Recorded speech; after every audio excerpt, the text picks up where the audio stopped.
how is all of this going to end? The Chinese used to have an expression in the old days, it will come to a no good end.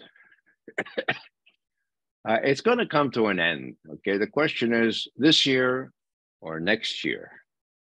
Now, as I read the situation, and I'm helped very much by military people like Colonel McGregor, the Russians are prepared for any kind of counter-offensive that the Ukrainians are likely to be able to field. Okay. Not only that, but they're able eventually to go all the way to the Dnieper River if they so desire. Now, would they go? I don't think they had intended to go in the beginning of this fracas, but as Foreign Minister Lavrov and Putin himself have said, look, it's a matter of geography now. You provide these fancy missiles that go 200 miles. We have to move up where we are 200 more miles. Pretty simple geography. Now, there is a natural geographic barrier. It sort of divides Ukraine into Western Ukraine, Eastern Ukraine. The Dnieper River, okay? That would be a natural ceasefire line or DMZ, whatever you want to call it. And Putin, although nobody noticed this, nobody reads Putin's speeches or stays around for the Q&A. Putin has given a straw in the wind here, saying, Odessa. Where's Odessa? Well, Odessa is the last big port on the Black Sea that the Ukraine government still rules, okay?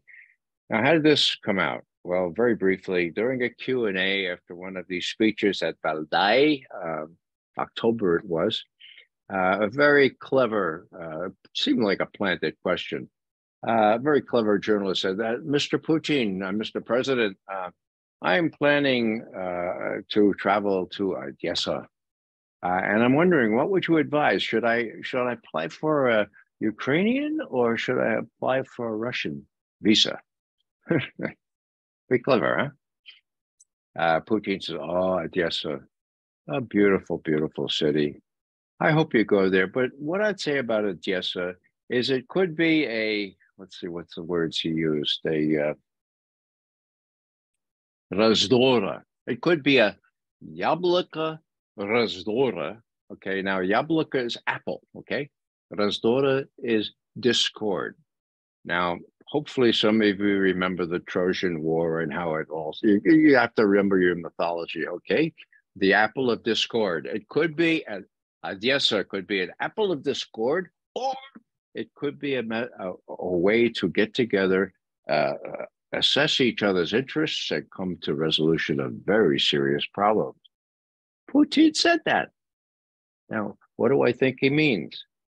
I think, in the end, he would settle for letting Odessa be part of what's left of Ukraine, so that not just a landlocked farm for the rest of Europe, so that they will have a viable country with access to the sea.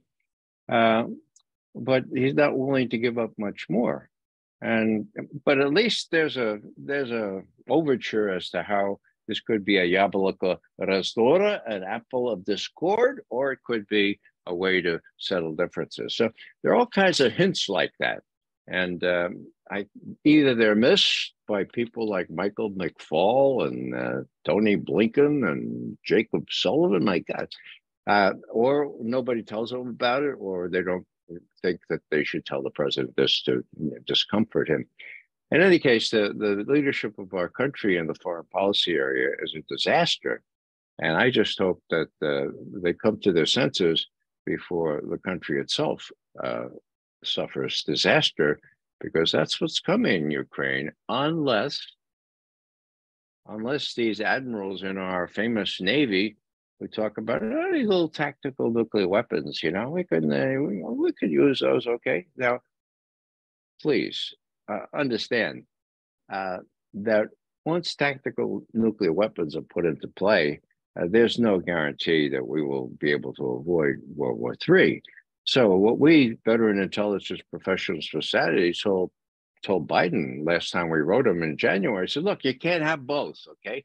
You can't weaken Russia, defeat Russia, and avoid World War III. You got that? You can't have both. So my view is that we need to kind of get together and just, this happens in wars. You don't have to be best friends. You don't have to be winning or losing. You get together and you talk and you ceasefire meanwhile and stop the bleeding.